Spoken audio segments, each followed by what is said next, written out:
10,000 కట్టాలి, లక్షల కట్టాలి చాలా మంది. ఎంత లక్షల రూపాయలు కొట్టి సఫర్ అయ్యారు. అర్థమైందా? సో ఎక్కడో ఉండి పోలీసు అడుగుతారని చెప్పి యూనిఫామ్ నుండి అరచేత తీర్చంటే నమ్మొచ్చా నమ్మకూడదా? నమ్మకూడదు. అర్థమైందా? ఎవరైనా కేసులు కడితే లోపల ఎస్ఐగా ఆఫీసర్గా మేము కడతాం, మేము వస్తాం, మేము ఎంక్వైరీ చేసుకుని అరెస్ట్ చేస్తాం. కానీ అంతగా తప్పు చేసుకున్నాం లేదంటే ఎవరు కూడా టీచర్లు అరెస్ట్ అని లేదా ఇంకోటి వాడుకోవద్దు. అంతేకాకుండా బంగారం వచ్చానికి మేము ఇన్కమ్ ట్యాక్స్ అది అని చెప్పి మీరు వచ్చింది బంగారం ఆ బిల్డింగ్ గ్రామంలో ట్యాక్సీలు కట్టాలి. అప్పుడు మీకు చేస్తూ ఉంటారు.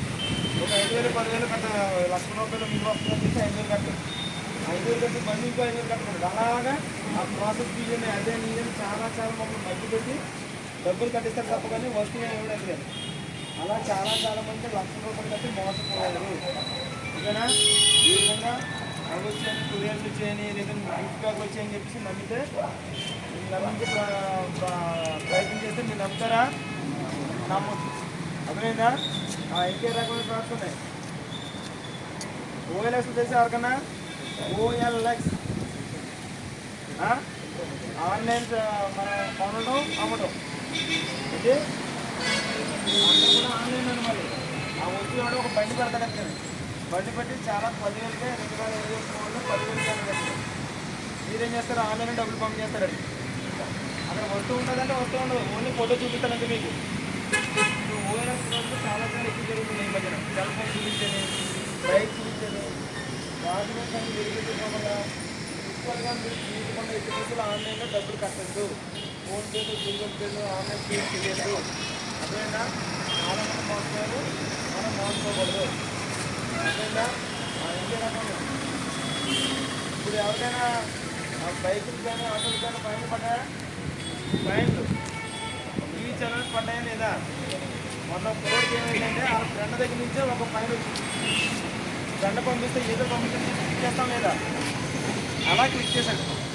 క్లిక్ చేస్తే వాళ్ళ దగ్గర సంఖ్యను అది సమయం లేకపోతే జనరేట్ అయిపోతుంది. ఓటీపీ వస్తున్నా పోతున్నా ఎంత జరుగుతుంది అనే ఉంటుంది. అంటే దాన్ని ఏమంటారు?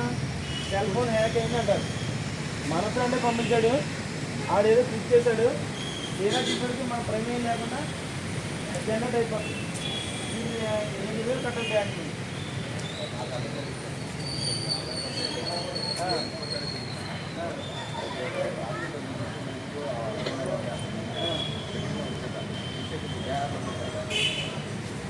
అందుకనే మన ఫ్రెండ్ అయినప్పుడు కూడా ఏపీకే ఫైన్ అంటుందండి. ఏమంటారు?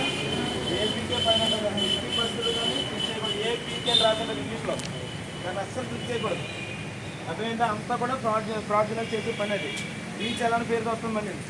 మీరు ఫైన్ కట్టాలి, చలాన్ కట్టాలి, అస్సలు క్లిక్ చేయొచ్చు. ఏంటంటే ఫోన్పే ద్వారా, గూగుల్ పే ద్వారా లేదా మీ ద్వారా కట్టుకుంటారు. కానీ ఆ లింక్ మనకు తెలియని లింకులు ఫస్ట్ క్లిక్ చేయకూడదు. అదే తెలియని లింకులు అసలు ఎట్టి బస్సులో క్లిక్ చేయకూడదు. అర్థమైందా? ఇంకేమన్నా